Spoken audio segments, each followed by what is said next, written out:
Capítulo 17. Dramas da Inquisição. Vamos dar um pulo até a Lisboa, procurando ver os acontecimentos da Casa de Saúde São José, os doutores Bastos e Miguel, os estudos do Templo Jesus Nazareno, as curas magnéticas etc. Não existe nenhum lugar da Terra desprezado pela inteligência divina, não importando sua posição na escala evolutiva. Lógico é que o recebimento é feito de acordo com o merecimento. Que filhos não merecem as bênçãos dos pais? Até os animais, as plantas e os minerais, todos recebem assistência do mundo espiritual, com a medida do tamanho dos respectivos valores. Não existem países mais bem situados que outros, na contadoria divina, sem o que as esperanças se desvaneceriam. A Santa Inquisição foi um ato negro na escrita espiritual de Portugal, mas ela foi feita pelos próprios homens. Todos os que sofreram as consequências daquela fase cruel, organizada por um punhado de clérigos bestializados, eram devedores no Banco Universal, onde nossos feitos e pensamentos representam valores que outros não tiram dali, senão nós mesmos, com os cheques assinados em várias vidas e com o abono do tempo. Os que caíram nas malhas da Inquisição foram somente os lobos vestidos de ovelhas. Não existe o inocente sofredor, pois todos os que sofrem têm dívidas no cartório da vida. A vida alimenta uma linha de sofrimento denominada dor-evolução.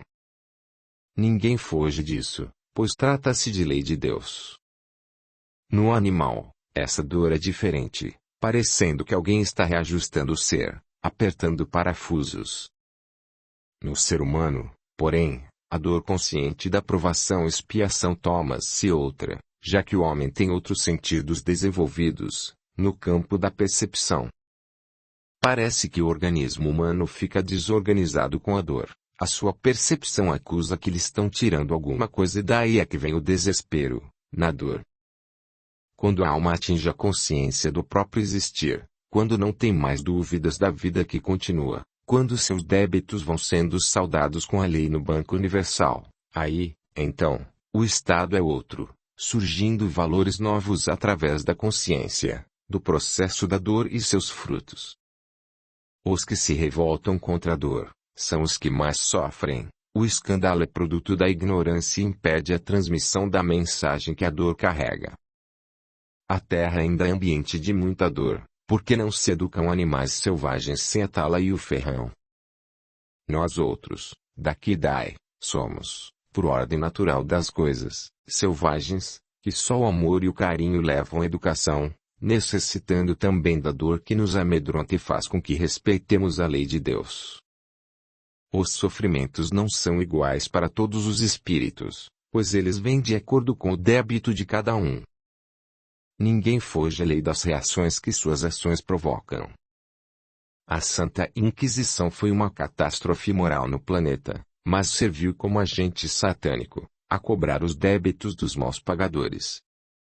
Oprimidos e opressores estavam em situação espiritual de pagar contas, uns, e fazer débitos, outros. Eram lobos perseguindo outros lobos, vestidos de ovelhas. Quando almas dedicadas ao bem são agarradas nas redes desses malfeitores inconscientes é que estão pagando dívidas contraídas em outras épocas, porque ovelhas verdadeiras só são aquelas que não devem mais nada no Banco Universal da vida. A expressão parece meio forte, mas analisando bem, quem de nós não é falso profeta, se todos os dias falseamos a verdade? Mas ninguém engana a lei, porque ela possui agentes em todas as consciências, em todos os lugares, e isso, assim, é para o nosso próprio bem. As grandes calamidades são provações coletivas, atraídas pelos homens. Mas as bênçãos de Deus são tão grandes, que transformam tais provações em remédio para toda a ordem de doenças. Costuma-se dizer, na Terra, que esse ou aquele país é o culpado das guerras no mundo. Esse é um grande engano, porque todos os que habitam o globo são culpados, uns mais outros menos. Às vezes, os governos são os menos culpados, pois é o próprio povo, em muitos casos, que exige do governo o início de uma guerra, sob pena de ser tirado do poder. A natureza cobra dos homens por força da lei, e onde existir culpa, haverá desgraça. Existem países que devem menos na escrita divina, por isso pagam menos aos agentes cobradores da lei. Portugal atraiu como débito a Santa Inquisição, esse plasma negro, que mesmo o sabão evangélico demora a tirar. As consequências vieram, mas não durarão eternamente e, algum dia, a nação-luz há de figurar no concerto das outras, como luz fulgurante de cooperação e de boa convivência. O Dr. Bastos levava no seu karma alguma coisa a ajustar com a Santa Inquisição, a qual estava sempre à espreita. Ainda não havia agarrado sua presa porque alguém defendia o médico, por ter sido beneficiado por ele. Quem não deixava o Tribunal da Inquisição processar o Dr. Bastos e todo o seu grupo era Dom Rafael, inquisidor-mor. Não fosse ele, o Dr. Bastos já teria acertado contas com o Tribunal do Santo Ofício. Mas os tempos passam e os homens desaparecem. Dom Rafael morreu, comentando-se que teria sido envenenado por fontes desconhecidas. A família quis protestar, mas logo se calou, tendo o sobrinho do religioso sido desterrado para a Espanha, com o selo do silêncio preso aos lábios, avisado para que se mantivesse discreto. A Casa de Saúde São José cresceu de maneira assustadora, a ponto de os outros hospitais sentirem falta de doentes e desequilibrarem suas finanças. No dizer da classe médica, a culpa era do Dr. Bastos que, por sinal, não tinha tempo para mais nada. Todas as suas horas eram tomadas, dada a quantidade de doentes que vinham de todas as bandas de Portugal, procurando seu hospital. O Centro de Estudos Espirituais, aberto no hospital, pelo Dr. Bastos, estava em plena atividade. A casa recebia livros, revistas e cartas em profusão, e a biblioteca crescia sempre. A fé dos doentes já constituía patrimônio de cada um, e muitos deles queriam permanecer no hospital após a alta, só pelo prazer de ouvir os médicos, pelo carinho das enfermeiras, enfim, o ambiente do hospital era atraente e confortador. Foi instalada, para os doentes, uma sala de trabalho e, dependendo da vocação, da idade e grau de instrução, todo doente encontrava alguma coisa que pudesse fazer. Após um minucioso preparo psicológico, o doente era instado a escolher o trabalho que mais lhe agradasse. Não existe doença que impeça o paciente de fazer alguma coisa, costumava dizer o Dr. Bastos. Aquele que está realmente imobilizado, poderá tolerar com paciência e fé em Deus a enfermidade, porque assim os visitantes são beneficiados pela esperança e pela fé. A presença do velhinho de cabelos brancos já era uma mensagem de otimismo. Depois que conheceu a verdade espiritual, o Dr. Bastos tinha sempre um sorriso nos lábios e nunca alguém o via mal-humorado. O Dr. Miguel acompanhava os passos do colega, como se houvesse encontrado a felicidade. Ambos haviam aprendido a magia divina de cultivar a alegria permanente. As reuniões no Salão Jesus Nazareno progrediram muito. 33 pessoas, 12 senhoras e 21 homens, todos se congraçavam naqueles objetivos de aprender as coisas espirituais, curar os enfermos e dar alívio a quem dele necessitasse. Foi constatado que toda a cura magnética era mais eficiente quando acompanhada de uma ardente súplica ao Senhor e isso era feito com o maior prazer. Costumavam colocar um recipiente no salão, para depósito de água magnetizada e todos os 33 membros do salão se colocavam em torno da mesa, com as mãos estendidas, e então era feita uma prece. Quem tivesse olhos para ver, notava filetes luminosos a se desprenderem dos 330 dedos e, como chuva divina, banhava o líquido precioso, enriquecendo-o com elementos superiores. No plano mais alto, via-se um facho de luz esverdeada viva, que atrai o magnetismo animal desprendido pelos companheiros humanos. Terminada a reunião, a água era recolhida para ser usada somente pelos doentes da casa, que tomavam aquele líquido com tamanha fé que, só ele, em algumas ocasiões, curava o doente. Poucos conhecem o valor da fé.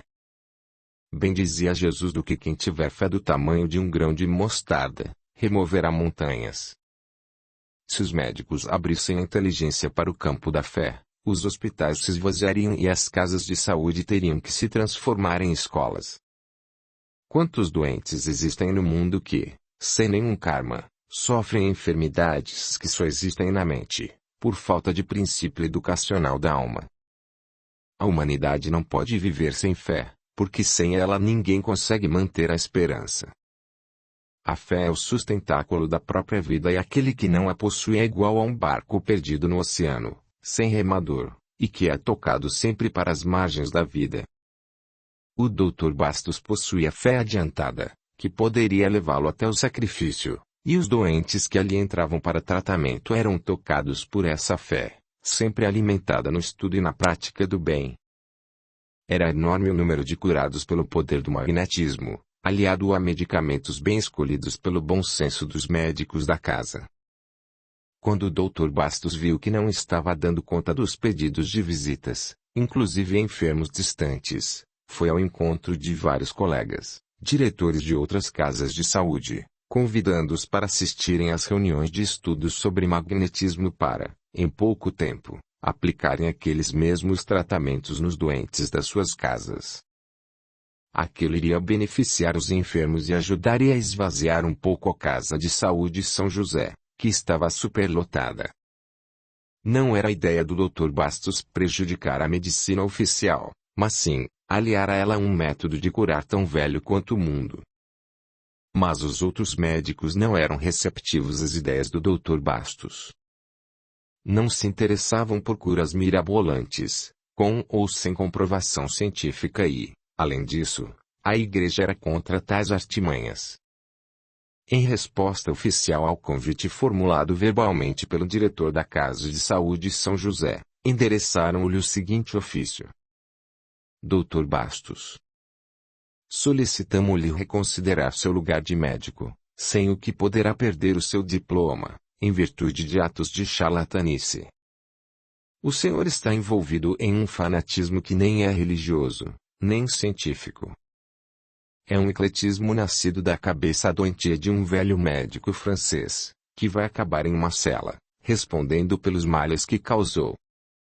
Caso o senhor persista nas suas teorias, seremos forçados a fazer um relatório sobre suas ilusórias curas e dos males que sua conduta está causando à ciência médica de Portugal, e enviar tal peça a Paris, onde a associação de classe está tomando novas providências contra o Dr. Mesmer, que ninguém sabe ao certo se é realmente médico formado.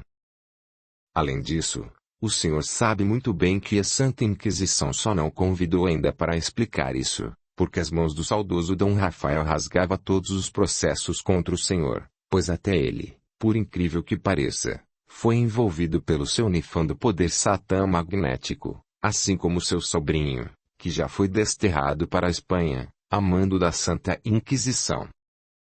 Veja, Dr. Bastos, os males que tem causado à sociedade.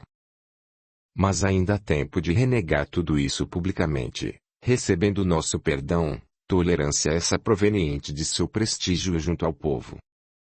Ficamos certos de que a sua inteligência de profissional não lhe mostrará outro caminho, senão o que esperamos. Pelo grupo, Abílio C. Pinheiro, o Dr. Bastos leu o ofício, pausadamente, para todo o grupo dos 33 companheiros de estudos no Salão Jesus Nazareno, pedindo-lhes uma opinião, desde que a dele já estava tomada. Morreria, se necessário fosse, pelo ideal, pois as grandes ideias sempre requererão vidas para se expandirem no mundo inteiro. O sacrifício pelo bem da humanidade representa a semente do amor, que renascerá para sempre. Jesus, sacrificado na cruz, sem piedade, renasceu para a humanidade inteira, para nunca mais morrer. O Dr. Mesmer, na França, se for o chamado ao testemunho, deve estar disposto a comprovar sua fé. Eu estou pronto, não só frente ao ódio gratuito dos meus colegas, que veem na medicina, acima do dever de curar, o ouro ganhar, como também frente à malfadada Santa Inquisição, dizia o médico aos companheiros. Mesmo naquela hora de decisão que requer vidas, O Dr. Bastos não perdia o bom humor, nem a serenidade conquistada por amor ao bem de todos. A notícia do ofício da classe médica gerou um rebuliço no grupo Jesus Nazareno. Uns deram opinião para que se mudassem as reuniões para lugar secreto, outros achavam que deveriam parar as atividades. Somente 2 é que se dispunham a acompanhar o Dr. Bastos em qualquer situação que o destino impusesse. O grupo foi se dispersando aos poucos, sabendo que, com a morte de Dom Rafael, a perseguição da medicina oficial, aliada ao ódio da Santa Inquisição, tinha força até para destronar reis. Sem força política, sem defesa social, com encargos de família, negócios e amor pela vida, os membros do grupo abandonaram as reuniões, ficando apenas o Dr. Bastos, o Dr. Miguel e um cidadão que havia entrado na casa de saúde desenganado por muitos médicos e que ali obtivera sua cura. Queria ser fiel, demonstrar sua gratidão àquela casa, que o havia libertado da morte. Não lhe importaria morrer, como amigo inseparável da casa que o acolhera e dos companheiros que tanto fizeram por ele. Não temia a morte, estava disposto a pisar por onde o Dr. Bastos passasse, sem nenhuma dúvida. Não queria pensar no que poderia acontecer, pois isso era secundário. O principal era dar o testemunho ao lado do querido amigo Dr. Bastos. O próprio médico se admirava da fé e da coragem do Joaquim Fiorentino, e pensava: como o Joaquim arranjou tanta fé, meu Deus, para enfrentar os inquisidores. Isso até me dá novas esperanças. Agora sei que a fé não tem limites, desde que se tenha consciência de um ideal com Deus. Agora compreendo a força que alimentava os cristãos primitivos nos circos romanos e nas masmorras farisaicas. Era a fé pura, que ilumina todo o caminho para onde vai o sacrificado. Meu Jesus, quanto ainda temos de sofrer para aprender. O conhecimento que temos da vida ainda é superficial e para penetrarmos em sua profundidade, só através de sulcos abertos pelas catástrofes morais, espirituais e físicas. A vida na terra é passageira e cheia de tropeços, mas aquele que começa a enxergar a verdadeira existência, que é a do Espírito, sempre encontra amparo e consolo. E pensava, acertadamente, que o Joaquim Fiorentino iria ser seu companheiro de torturas. Aquela noite, o velho médico dormiu pouco, pensando na resposta que deveria dar aos colegas de profissão, que seria como que um certificado da sua estrutura moral, da sua certeza em um Deus de amor e em um Cristo de bondade. Ele tinha 4 filhos, todos criados, a esposa, já estava no mundo da verdade. Não queria dormir sem preparar a resposta à carta dos colegas. Lembrou-se da perturbação em que se encontrava o Dr. Miguel e achou justo deixá-lo à margem dos acontecimentos, já que ele não estava bem preparado para enfrentar lutas como aquelas. Fazendo antes uma prece a Deus, em busca de inspiração, o Dr. Bastos começou a redigir a resposta ao ofício que recebera. Caros colegas de profissão, rogo a Deus e a Jesus Cristo pela paz em vossos corações. Recebi a carta-ofício dos companheiros, convidando-me a reconsiderar meus atos de charlatão, deturpando a medicina oficial. Não creio ter nada a reconsiderar, porque todos os meus atos são apoiados pela consciência, dominada pelo espírito cristão. Quanto à prática de charlatanice, meus colegas estão equivocados, pois charlatão é aquele que não tem diploma. Mesmo os próprios charlatães eu respeito, admirando-me do conhecimento que têm, sem estudar. Seria menor ignorância dos charlatães combater os médicos do que os diplomados quererem destruí-los. Não estou a favor desses homens, mas acho que devemos estudá-los, no sentido de aliarmos nossos conhecimentos com a intuição deles, com seus poderes ocultos. Não estou envolvido em fanatismo, como dizeis. Fanatismo é base de desequilíbrio e isso vós não encontrastes na casa onde trabalho e nem tampouco em minha vida. O fanatismo produz perseguição, alimenta o ódio e fomenta a usura, coisas que não existem em nosso meio, mas sim na tal de Santa Inquisição. Quanto ao ecletismo, não há vida sem ele, o próprio remédio que dás ao enfermo é de natureza eclética. Assim também o nosso corpo, os nossos pensamentos, as ideias políticas e sociais, o nosso alimento, os livros que estudamos, o mar, a selva. Já observastes o ecletismo dominante, produzindo a beleza? Se não notastes, passai a fazê-lo doravante e vereis que estou com a razão. As próprias letras diferem umas das outras, sem o que não teríamos os nomes, que por sua vez diferem entre si, surgindo as frases e daí a carta que me enviastes, por exemplo. Vós usais o ecletismo e ao mesmo tempo o combateis. Nós usamos porque a força magnética, pelo que já está provado, existe em tudo e em toda parte. No ar, na água, nos alimentos, nos animais, em nós mesmos, a própria carta que escrevestes está impregnada desse magnetismo, agente da vida, veículo sensível a carregar de nós aquilo que nele plasmamos. Por esse motivo, peço-vos, antes de combater, estudai. Acho que a verdade foi torcida em vossa carta, pois não causei mal a ninguém. Peço-vos que comproveis os fatos. No tocante a Dom Rafael, nome que muito respeito e ainda preso, nada lhe ofereci. Fui chamado por carta a comparecer à sua casa para tratar de seu sobrinho que, havia 10 anos, estava sendo tratado pela medicina oficial, sem resultados, e tanto o rapaz como o sacerdote estavam em verdadeira aflição. Se quiserdes comprovar a verdade, tenho comigo a carta de Dom Rafael. Os mais que a Casa de Saúde São José está causando se referem, não ao povo, mas sim aos bolsos de um punhado de usurários ostentando diplomas, sem obedecer ao menos os juramentos feitos na formatura.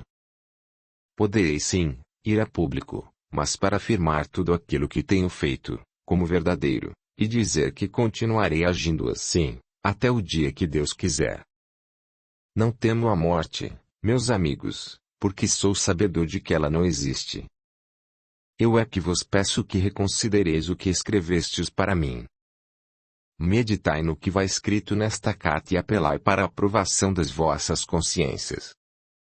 O prestígio que desfruto junto ao povo não é pelo fato de eu ser médico, mas sim pelo modo como exerço a medicina. Peço-vos que consulteis o Evangelho de Cristo, antes de qualquer ato de agressão, a quem quer que seja. Do amigo e colega de sempre, Bastos. Quando a carta-resposta chegou às mãos do Dr. Abílio, esse foi tomado de intenso ódio contra o Dr. Bastos, que comentou com os colegas. Nós fomos advertir esse sujeito para que ele não caísse em buraco maior. Ele tem a petulância de nos desmoralizar e, pior ainda, atacar toda a ciência médica. Mas isso não fica assim. Irei pessoalmente à casa de Dom Germano e mostrarei a ele essa carta atrevida que, por si só, vale como uma denúncia, e das boas. Esse homem, ou está ficando doido, ou já é maluco. Mostrou a carta aos colegas e todos eram de opinião que a entregassem ao Santo Ofício, que também era atacado na missiva. Se assim pensaram, mais depressa o fizeram e a carta foi parar nas mãos de Dom Germano, que logo abriu o processo. Denúncias choviam, a falsidade campeava nas línguas dos faladores, testemunhas que não conheciam sequer o Dr. Bastos, depunham contra ele, frente aos inquisidores.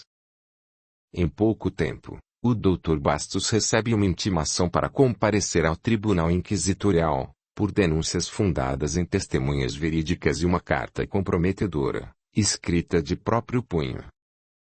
Nessa altura, o grupo Jesus Nazareno já tinha sido desfeito, permanecendo na casa somente o Dr. Miguel e Joaquim Florentino.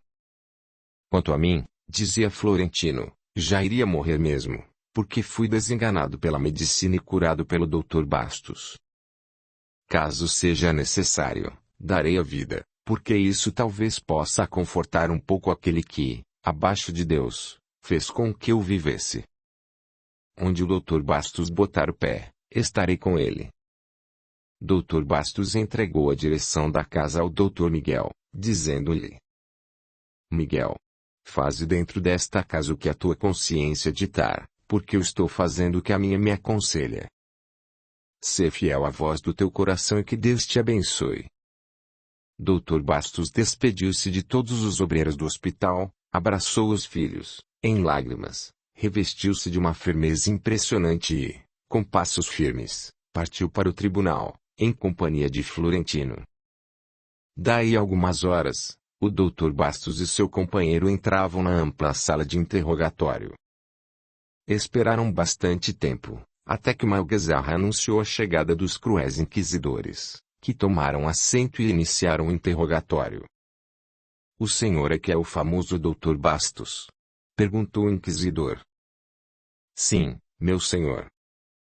Sou um simples médico, às suas ordens, em nome de Deus e de Jesus Cristo. Diante desta carta malcriada que o senhor escreveu, ainda tem coragem de falar em Deus e Jesus? Ou nega esta assinatura e o que está escrito na missiva? Diz o inquisidor, virando a carta para o lado do médico. Dr. Bastos sentiu logo qual seria o seu destino. Notou a ação de seus colegas na denúncia feita, mas estava ali para o que desse viesse, em nome do mestre. Calmamente, respondeu. Sim, senhor, essa carta foi escrita por mim. Não posso negar uma coisa que fiz livremente e espontaneamente, mas desejaria ser ouvido no sentido de justificar o meu procedimento, ao escrever a carta. Os julgadores, como velhos gozadores dos infortúnios alheios, escutaram tudo o que o Dr. Bastos tinha para falar diante do tribunal, ao fim do que responderam. Olha, velho. A lei aqui somos nós. Aqui dentro, toda argumentação é água podre e só esta carta é suficiente para comprometer uma vida. Além disso, estavas praticando coisas ilícitas no teu hospital, práticas condenadas pela Santa Madre Igreja. O Tribunal da Inquisição é para isso mesmo, servir de instrumento de limpeza da subversão contra a nossa Igreja Católica Apostólica Romana. Podes te considerar feliz, porque Dom Rafael rasgava todos os processos em que o teu nome era citado. O velho estava influenciado pelo teu satânico magnetismo, mas aqui, agora, o caso é diferente. Teu demônio vai ser derrubado, e não permitimos que converses mais, a não ser quando interrogado. Virando-se para Florentino, o inquisidor falou. E tu, quem és? Eu, meu senhor, sou Joaquim Florentino, companheiros do Dr. Bastos. Quero sofrer no lugar dele. O senhor pode fazer comigo o dobro, mas, por favor, solte este homem. Ele é um santo, nunca fez mal a ninguém. Fui curado por ele de doença incurável pela medicina e estou vivendo graças a Deus e a ele. Por isso, aceito o sacrifício em seu lugar. Eu não sirvo para nada, meu senhor, mas esse velhinho aqui, ainda pode ser muito útil à humanidade. Se for ouvido, ficarei imensamente grato. Os três inquisidores deram boas gargalhadas e um deles falou. Muito bem, Florentino, fiel como um cão, hein? Também está sob a influência deste mago. Nós vamos ouvir o teu pedido de dobrar a tortura. E deu sinal a dois homens, que mais pareciam touros. Eles agarraram o Florentino, levando-os a empurrões para dentro. Ao Dr. Bastos foi indicada uma porta, por onde entrou silenciosamente, sendo trancada a fechadura. Florentino foi descendo com os homens por uma escadaria que dava para um pátio todo fechado. O que se passava ali não era visto por ninguém. Ao descer o último degrau, Florentino recebeu um forte tapa à altura do ouvido e por pouco não partia a cabeça junto a uma cepa de madeira que servia às torturas. Virgem Maria, pensou o amigo do médico, nunca imaginei que eles fossem tão violentos. Mas vou aguentar, pois Deus há de me ajudar. Ficarei satisfeito se eles soltarem o Dr. Bastos. Os dois homens arrões, chegando para perto do Florentino, rindo a valer da fraqueza do candidato às torturas, agarram-no novamente, arrancam suas vestes, prendem seus braços em uma tora de pau com o lugar certo de enfiar os braços, sem, contudo, poder tirá-los. Fazem-no ajoelhar-se, prendem as pernas pelas curvas dos joelhos em outra tora de madeira, jogam-lhe um balde de água fria e soltam os cães furiosos, acostumados ao ato sexual com seres humanos. Uma turma de inquisidores, assistindo à cena de um alpendre, quase perde o fôlego de tanto rir. A fúria dos cachorros era impressionante. Até o papel deve sentir vergonha ao receber as letras que formam essa história. Depois de 2 horas, Florentino é tirado do pátio, já quase sem sentidos, para ser interrogado em outro dia. Florentino acorda alta madrugada, com uma verdadeira tortura no coração. Pensa então. Meu Deus, foi bom eu não saber antes que isso aqui era assim, a coisa é horrível e não é à toa que muitos que aqui entram negam tudo, repudiam tudo o que eles quiserem, não há outro caminho. E pede a Deus forças para suportar. Quando lembrava que o Dr. Bastos estava livre, sentia-se mais feliz, não sabendo que o velho médico também estava preso. Ao raiar o dia, apareceu alguém com um alimento que mais parecia lavagem de porcos. Disseram-lhe, então: hoje é dia de teu descanso. Amanhã vamos continuar com nossas brincadeiras, até falares direitinho sobre as ladruagens do teu chefe, na casa de saúde São José. Levantando-se, Florentino rebateu, com desembaraço: não permito que acuses o Dr. Bastos, ele é um homem digno de respeito. Vamos ver amanhã, se falas ou não. Outra turma sem alma arrancou as vestes do Dr. Bastos, deixando venerando o velho com um simples calção. Um dos sacerdotes perguntou: velho charlatão, então não repudias teu ato com Satanás, com a prática desse tal de magnetismo e de mexer com demônios? Faz isso e serás libertado. Dr. Bastos olhou com firmeza para o representante da nefanda Inquisição e disse: meu senhor, respeito o modo que os senhores têm de pensar, mas não compartilho com ele. Como os senhores, eu estudo a vida do Cristo, procurando pôr em prática o que leio, e não entendo Jesus como uma perseguição bárbara, da maneira que a Santa Inquisição pratica. Conheço aquele Cristo de amor e de perdão, reconheço um mestre de tolerância e de concórdia.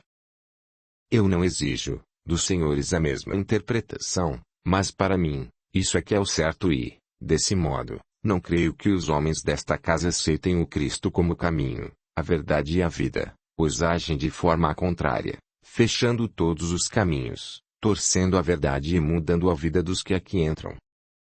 Nessa altura, o carrasco indignou-se por não ter palavras para responder e acionou a mão no queixo do médico, que rodopiou para aqui e para ali, indo de encontro à parede. O sangue borbulhava nos cantos da boca, estava meio inconsciente.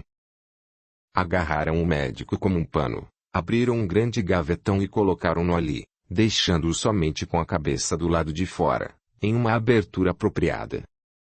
Abriram-lhe a boca, colocando nela um pedaço de pau adequados para que a boca ficasse aberta. Deram-lhe 2 talhos nos cantos da boca, onde passaram um pouco de sal. Trancaram a porta e saíram, indignados com a coragem do velho. No outro dia, foram em busca do Florentino. Vai dizendo. Como é Florentino, já resolveste a contar a verdade? A verdade eu confesso a qualquer hora. Mas vós quereis que eu invente mentiras. Isso eu não farei nunca. É o que iremos ver, zombou o carrasco. Agarra Florentino pelos cabelos e mete-lhe o pé com força, jogando-o escada abaixo. Florentino bate com a cabeça em uma pedra, fraturando o crânio. O sangue jorra sem medidas e nenhuma iniciativa de ramparo é tomada pelos carrascos. Meia hora após o acidente, um deles vem com uma vasilha contendo água salgada e quente, despejando todo o conteúdo na cabeça do pobre homem. Vamos ver se assim o demônio sai dessa peste, comenta o carrasco. Agarraram o corpo inerte de Florentino e jogaram-no na casa dos cães, que fizeram grande algazarra, com o corpo quase sem vida. À tarde, quando os carrascos voltaram, o companheiro do Dr. Bastos já estava no outro mundo, o que provocou ditos jocosos dos torturadores. Esse aguentou muito pouco. Viraram-se novamente para o Dr. Bastos, que acorda torturado. A alegria permanente das suas feições havia desaparecido, dando lugar a uma tristeza melancólica. O médico foi retirado do gavetão, em meio às gargalhadas dos carrascos, que lhe perguntaram: Como há, velho demônio, já repudias tuas ideias? Retiraram o pedaço de pau que impediu o médico de responder.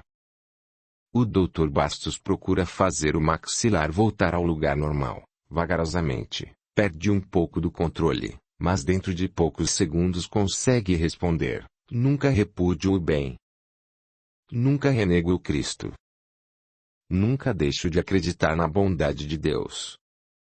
Recostado em uma improvisada cama de madeira, deixa escapar dos olhos lágrimas abundantes, pensando na casa de saúde, nos companheiros, nos filhos, nas lutas que manteve para sustentar aquele tratamento em benefício do povo. Lembra-se do sofrimento de Jesus, por ser portador da verdade, dos castigos imprimidos ao apóstolo Paulo, por anunciar a verdade do Evangelho. Recorda-se das inspirações que tinha quando fazia as reuniões sobre magnetismo, aquela facilidade de expressão que lhe vinha à mente nas discussões com o Dr. Teodomiro Travassos, em defesa das crianças a nascer. Lembra-se de quando ia fazer tratamentos magnéticos. Parecia que alguém estava por trás dele. À noite, em sonho, andara com um companheiro que o instruía, sem, contudo, ver seu rosto. Naquela situação angustiante em que se encontrava, perguntava a Deus quem seria aquele companheiro. E será que naquela hora de maior agonia, era abandonado? Meu Deus, ouve meu pensamento, abençoa meu torturado espírito, aumenta minha fé. Após a prece, sentiu-se mais animado. Nessa altura, o chefe do tribunal adentra o cubículo, com um desenho na mão onde, por gráficos, mostrava aos carrascos o que deveria ser feito com o prisioneiro. O médico lembra-se do amigo Florentino e pede a Jesus para que o assistisse, onde quer que ele estivesse. Dom Germano, o inquisidor-chefe, assume a posição de comando, levanta a cabeça e diz, com voz segura, os detalhes das torturas, apresentando os gráficos. Nisso, desaloja-se do alto uma pedra que fazia parte do segundo andar, vem em direção a Dom Germano, sem este perceber, e bate em sua cabeça, com um peso de mais ou menos 4 quilos. A altura era grande e a cabeça do chefe do Santo Ofício racha de fora a fora. Dom Germano tomba no chão, sem vida. Libra logo socorrido e levado às pressas para o socorro urgente, mas antes disso o espírito de Dom Germano desprega-se do corpo físico, pela força do ódio e imediatamente toma a forma de uma serpente. De seus olhos partem chispas de forças destruidoras em direção ao Dr. Bastos, mas quando aquela chuva de magnetismo deletério vai atingindo o médico, aparece em sua frente o espírito venerável de Dom Cardume, que faz evoluções com as mãos, impedindo a negra operação do inquilino das trevas. Dom Cardume aprumamente, colhe na natureza duas massas uniformes de fluidos, comprime uma na outra e, do choque das duas forças antagônicas, parte um raio em direção à serpente. Essa rola desesperada escada fora e se afugenta nos porões da velha quinta. A Inquisição mantinha em Portugal várias quintas, apelidadas pelos perseguidos de Quintas dos Infernos. Daí surgindo a expressão popular, quando duas pessoas discutem ou mesmo brincam. Vai para as Quintas dos Infernos. E eram mesmo departamentos das sombras. Não havia respeito humano. Muitos confessavam o que os inquisidores queriam, somente para não sofrerem mais. Até crianças eram sacrificadas.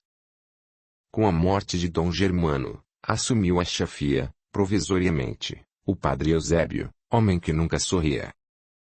O bom dia que ele dava aos prisioneiros era uma cuspada na cara e, para quem resmungasse, a mantinha a serviço. O ódio intenso era o clima do tribunal após a morte de Dom Germano. Comentava-se que o Dr. Bastos devia ter parte com o demônio, atribuindo ao médico a culpa pela morte do inquisidor-chefe. Com um misto de medo e ódio, resolveram fazer uma reunião, para discutirem as medidas a tomarem com relação ao Dr. Bastos. Audiolivro realizado pelo canal Surya Chand Audiobook. Para a alegria do velho, Dom Cardume ficou visível aos seus olhos. O médico, ao contemplar aquela figura iluminada ao seu lado, não alimenta dúvidas de que se tratava de um amigo de muito tempo. Conhecia as feições de Dom Cardume por intuição e os gestos e os traços eram os mesmos que imaginava de alguém que o ajudava do mundo invisível. O sacerdote, guia espiritual da Casa de Saúde São José, sorriu, contente com a fibra do seu tutelado. Dr. Bastos cai de joelhos no frio piso de pedras, tenta pegar as mãos de Dom Cardume, mas não consegue. Mesmo assim, beija as fímbrias das vestes resplandecentes do companheiro em Cristo, e fala com dificuldade, rosto molhado em pranto, e voz embargada. Amigo, meu guia espiritual. Dá-me coragem. Não deixe que o desânimo tome conta do meu ser. Faze com que pulse em mim a coragem ampliada para enfrentar esses carrascos das trevas, sem, contudo, ofendê-los, nem mesmo pelo pensamento. Quero que o Cristo nasça em mim, mesmo na masmorra desta casa. Sei que tens feito muito por mim, isso era um pressentimento antigo e quero agradecer-te de toda a alma. Quero acrescentar, com meus agradecimentos, mais um pedido. Ajuda, pelo amor de Deus, a Florentino, pois parece que ele tem pouca experiência no trato com a dor. Dom Cardume, sorrindo, desvaneceu-se no ar, deixando um clima de esperança e certeza para o Dr. Bastos. No casarão da quinta escutava-se constantemente gritos e mais gritos, num intenso movimento de torturas. É provável que no século XX, ninguém acredite no Código de Torturas do Santo Ofício, que abrangia 446 meios diferentes de fazer sofrer os prisioneiros, desde arrancar as unhas até pendurar de cabeça para baixo, em uma corda que se movia por uma carretilha, em direção a um grande tacho de azeite fervente. Os cachorros, de vez em quando, faziam aquela algazarra, por motivos que todos já devem saber. Só nesta quinta havia umas 900 pessoas, entre homens e mulheres. Entravam e saíam diariamente dezenas de pessoas. Os escrivães avolumavam os processos, relatando tudo o que era feito com os prisioneiros. As confissões, os repúdios dos sofredores, enfim, eram milhares os processos que provavam a eficiência da Inquisição na limpeza da subversão. Os dignitários da Igreja sentiam-se aliviados e convictos de que em breves tempos a terra estaria limpa de todo e qualquer perigo dos contraditores da Igreja. Ainda mais, ajudavam a nação a acabar com os ladrões da pátria. Os inquisidores acabaram a reunião, com uma proposta para o Dr. Bastos. Quando a porta foi aberta, o médico se achava deitado no duro leito, à espera de qualquer prova. A visão que tivera de Dom Cardume enchera seu coração de alegria. Foram dizendo ao doutor: levanta-te para conversarmos. Estás com fome? Não, meus senhores, eu não tenho fome. Estamos querendo propor-te um negócio, com as vantagens todas para ti.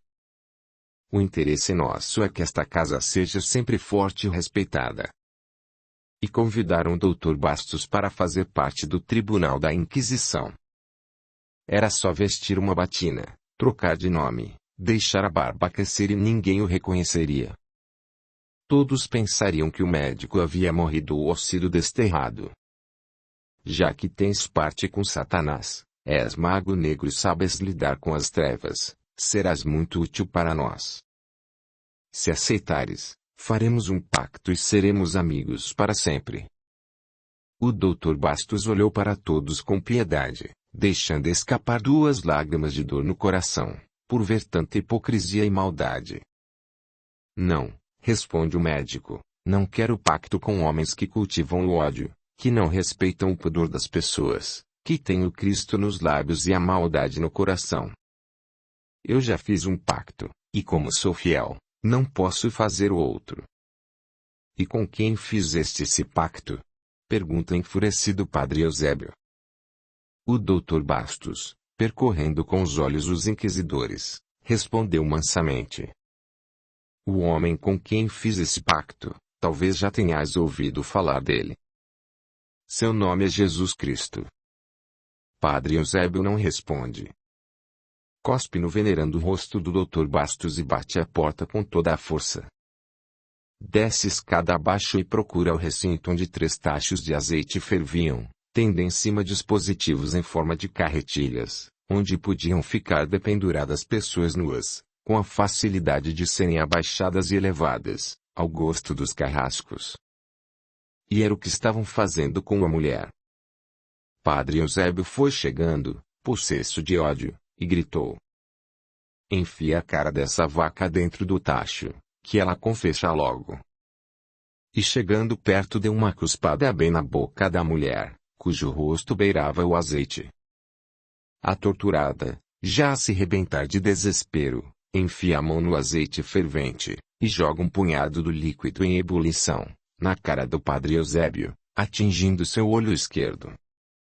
O vigário limpa o olho com gemidos, lava com azeite de linhaça, passa uma pomada refrescante, mas nota que perdeu a visão. Levanta-se com tanto ódio que nem sente a dor da queimadura, arranca de dentro da batina uma lâmina brilhante e enterra o punhal, com todo o prazer, nas costas da mulher torturada. Ela grita horrivelmente, mas o padre apaga sua voz com várias outras espetadas, liquidando a pobre criatura, cujo sangue quente se mistura com o azeite do tacho. O inquisidor deixa o punhal enterrado no tórax da mulher, dizendo: Não quero mais essa arma, para não me lembrar mais dessa fera. E sai à procura de cuidados urgentes para o olho atingido. Dr. Bastos, após uns 15 dias, sente, em plena madrugada, que está morrendo. Vai ao lado da sua cama Dom Cardume, estendendo-lhe os braços e, do outro lado, o Dr. Lelis, diretor espiritual da Casa de Saúde Santo Antônio de Pádua. Dom Cardume fala com nitidez. Amigo Bastos. Vem, meu filho. Vem para o nosso reino. Tu és um dos amigos do Cristo. Dr. Bastos nota o ambiente em outra dimensão, a espiritual, e, sorrindo, com lágrimas nos olhos, abraça e beija Dom Cardume. Sua mulher foi chegando, acompanhada de outros espíritos, amigos sorridentes e felizes, o que fez com que o Dr. Bastos desse vazão às lágrimas do amor. Quando os inquisidores abrem o cubículo fétido onde jazia o Dr. Bastos, esse estava morto, tendo havido ainda um comentário impertinente. A cobra, quando é venenosa demais, ela mesma se mata, foi o que aconteceu. Tratemos de jogar esse trapo para os urubus e encerremos essa negra história. Horas após, já bem disposto no plano espiritual, Dr. Bastos interroga Dom Cardume. Respeitável irmão, será que tudo o que foi feito, aquele trabalho na Casa de Saúde São José, a coragem que tivemos diante dos inquisidores, foi tudo em vão? O hospital, voltando a ser como era antes, desaparece todo o nosso esforço, como também o trabalho espiritual. Não, Bastos, respondeu Dom Cardume com alegria, nada fica perdido nesse mundo de Deus. Tudo que se faz de bem eterniza-se na vida. Tudo que foi feito são sementes que, quando for o tempo, serão novamente aproveitadas pelos céus. E começam a prosperar e cada vez que surgirem, vêm com novas nuances de luz, com trabalhos acrescidos, apresentando valores maiores. A luz espanca as trevas, essas é que vão desaparecendo com o tempo. Essa é a lei. Quanto a ti, irás agora conosco receber o galardão a que fez jus. o céu te chama como um dos bem-aventurados no reino de Cristo. Depois, vamos continuar juntos a lutar com o Mestre e pelo Mestre, eternamente. Dr. Bastos, como se fora uma criança, começa a sorrir, encontrando a chave da felicidade. Quer apoiar o canal? Seja membro. Deixe o seu gostei, comente, compartilhe, e se inscreva. Dessa forma você estará fazendo com que esses audiolivros cheguem a mais pessoas, e também estará ajudando o canal a crescer. A gratidão é o caminho da evolução. Capítulo 18. O fim do padre. O trio inimigo.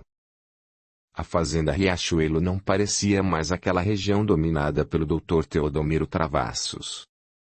Tudo nela mudou, tudo nela progrediu. Os dois dirigentes, irmanados pela mesma fé e unidos pelo mesmo ideal, construíram uma comunidade muito avançada para a época. O padre Terêncio achava-se muito doente. Havia sido chamado a Mariana, pelos altos dignitários da igreja, mas não pôde comparecer, devido ao seu estado de saúde. Talvez tivesse sido até bom ele não atender ao chamado, porque o assunto não era muito agradável. O clero queria chamá-lo à ordem, em decorrência das reformas feitas na igreja da fazenda, por influência dos novos dirigentes. O velho vigário estava com os pés inchados, a pele descorada e suas palavras saíam entrecortadas, devido ao cansaço. O coração trabalhava com dificuldade e o lábio inferior avolumara-se muito. É que havia, pelos arredores, uma espécie de marimbondo, chamado tontão, cuja picada ocasionava uma inchação permanente.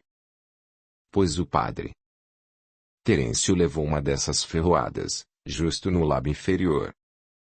Zé Melete, já de cabeça branca, atendia às necessidades do pároco. Muitos escravos já haviam morrido e outros comprados pelos dois senhores de engenho. Para isso, não havia dificuldades, pois compravam escravos tidos como preguiçosos e, na fazenda Riachuelo, eles viravam bons e de serviço, e eles não eram tratados como animais e sim como homens.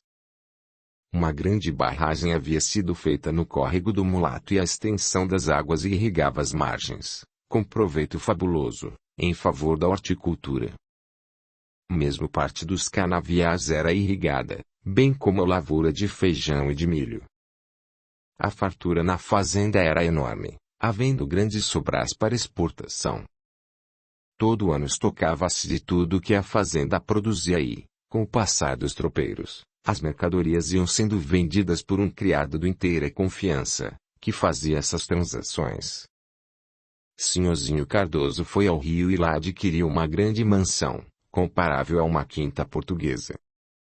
Era um casarão com todo o conforto, próximo ao centro da cidade, à beira do Oceano Atlântico. No segundo andar havia um grande alpendre com vista para o mar. Quem ali se instalava, olhando para as águas, esquecia-se das atribulações da vida, tal a sensação de calma. As águas, no entender de quem sente o descanso, têm algo de maravilhoso, que nós desconhecemos. O mar tem uma vida muito presente para aqueles que o contemplam e aquela mansão convidava a gente para grandes meditações. Os moradores da fazenda Riachuelo ali se instalaram, confortavelmente, pois levaram alguns escravos, deixando apenas Belinda e Mandudu, para virem depois. O Rio de Janeiro, para quem tinha dinheiro, oferecia ambientes para grandes distrações, mas Cardoso nunca foi atraído a lugares que não fossem dignos de uma família frequentar. Encontrou, na capital do país, companheiros com o mesmo ideal alimentado por ele, no que toca à liberdade dos escravos. Alguns até subversivos, dos quais Cardoso se afastava discretamente, pois já havia sido advertido pelo Miramês para evitar tais companhias. Mas encontrou pessoas de nobre índole, que somente objetivavam o bem da nação brasileira. A liberdade dos escravos, pensava, só viria a trazer benefícios para a nossa pátria. Mas alguns, de visão curta, viam nisso o desmoronamento do país. De imediato, haveria algum prejuízo para os senhores de engenho, porém, mais tarde, isso redundaria em lucros, devido à alegria dos escravos. A vida, com liberdade, em mais vida. No Rio de Janeiro e São Paulo já havia muitos núcleos a favor da libertação dos escravos.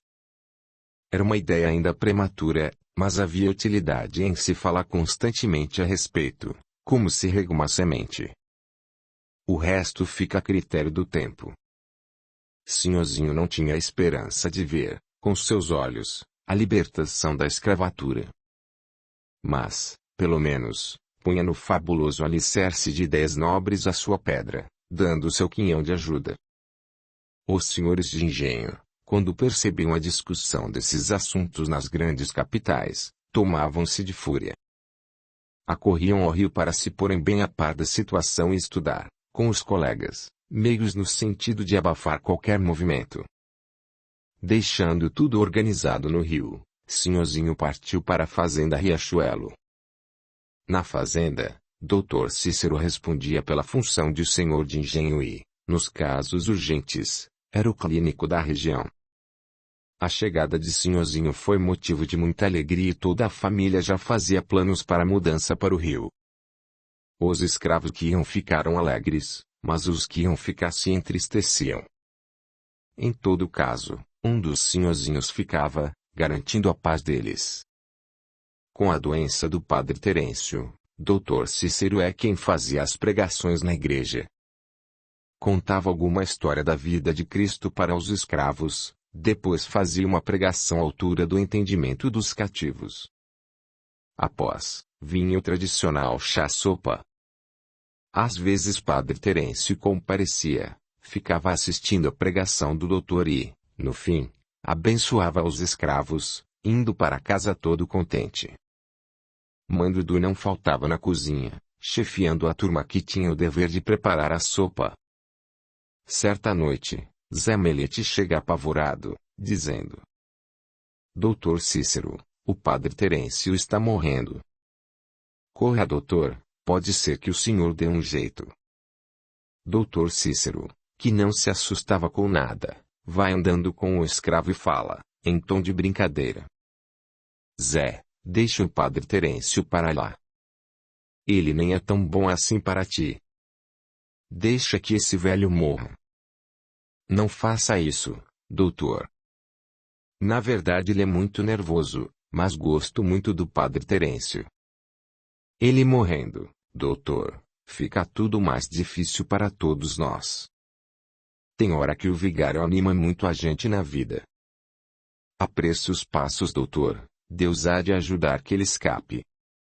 Dr. Cícero ficou pensando nos bons sentimentos dos escravos que, no fundo, tinham bons corações, com qualidades que dependiam apenas de cultivo.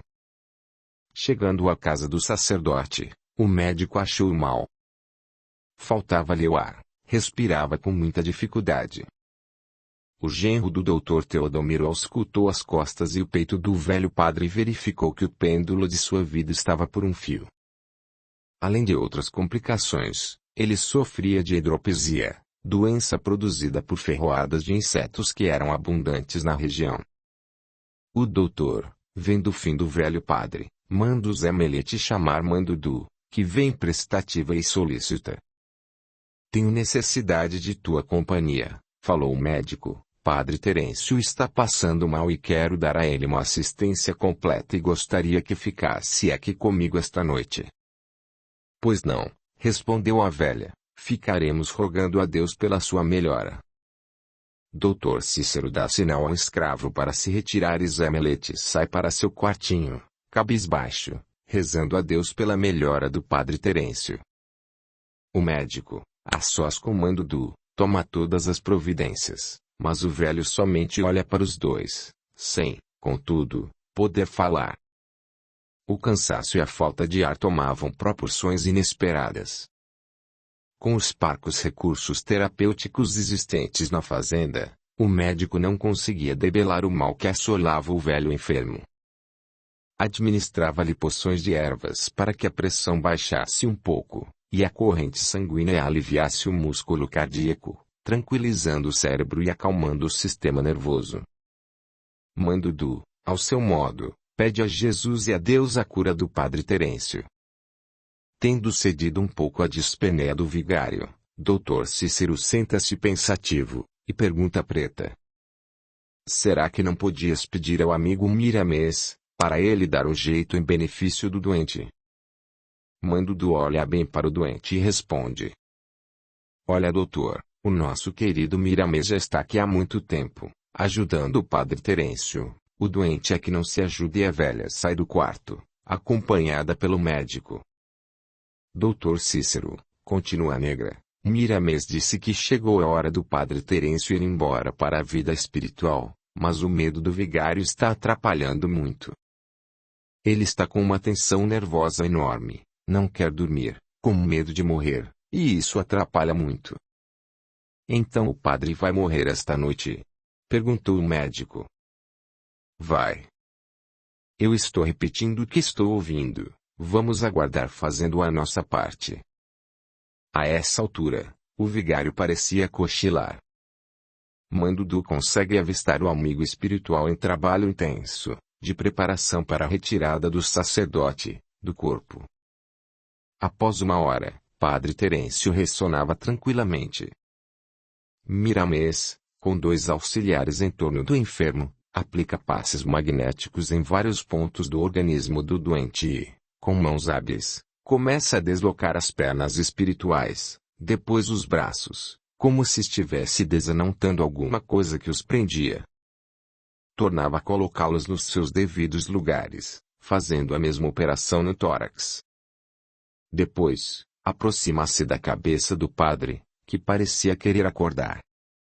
O adestrado guia põe sua destra na cabeça do enfermo, imprime na sua mente uma carga fluídica de uma substância esverdeada, que dá a impressão de um calmante, substância essa que interpenetra por todas as regiões do globo craniano, escorrendo, como por encanto, para a base do encéfalo, enroscando-se ali como se fosse uma força inteligente. O vigário afrouxa o corpo. Os 2 companheiros de Miramês aplicam-lhe várias modalidades de passes nos membros inferiores, facilitando assim a retirada do espírito. O guia espiritual da fazenda Riachuelo, com extrema habilidade, pega entre as suas mãos a cabeça do sacerdote, como se faz com uma criança recém-nascida e vai puxando com cuidado. Nota-se que da sua poderosa mente descem filetes de luzes, como se fossem minúsculas mãos em operações rapidíssimas, deslocando a base da vida do espírito do mundo da carne. O corpo do padre Terêncio deu aquele tremor, o médico fez menção de se aproximar, mas Mandudu levantou a mão, dizendo: doutor, não toques no padre. Agora é a vez dos médicos do espaço. A tua parte já foi feita. Se quiseres ajudar ainda, pegue o evangelho do vigário, debaixo do seu travesseiro e lê com atenção. Essa ajuda será muito grande. Quanto a mim, ficarei sendo a mãe de leite do vigário, mesmo na morte. Parece que se desprende de mim uma substância leitosa em direção a ele, e Miramês é quem faz a explicação. Mandou-me assentar aqui, ficar quieta em oração, e disse que eu ia ser mãe de leite do sacerdote, mesmo na hora da sua morte, porque ele ia nascer para a vida espiritual. Eu não entendi bem. E tu, entendeste? O doutor ficou sem resposta. Apanhou debaixo do travesseiro o evangelho e começou a ler baixinho as sublimes lições de Paulo sobre a vida espiritual. A velha escrava continuava orando, quase fora do corpo, auxiliando o mentor Miramês. Padre Terêncio já estava nascendo para a vida espiritual. O medo do vigário dificultava muito o desenlace, mas a habilidade de Miramês, o ambiente espiritualizado e a enorme ajuda de Mandudu facilitavam seu desprendimento. O espírito do doente pairava no ar do pequeno quarto, fazendo dupla com seu volumoso físico, estirado no leito, já sem vida. Miramês virou ponto-se para seus cooperadores e disse: a primeira etapa já está pronta. Só resta agora o corte da faixa fluídica, Mas as condições espirituais do reverendo não permitem que desatemos um corpo do outro, nesse instante. Agradecemos a Deus tudo o que recebemos nesta hora, por sua bondade,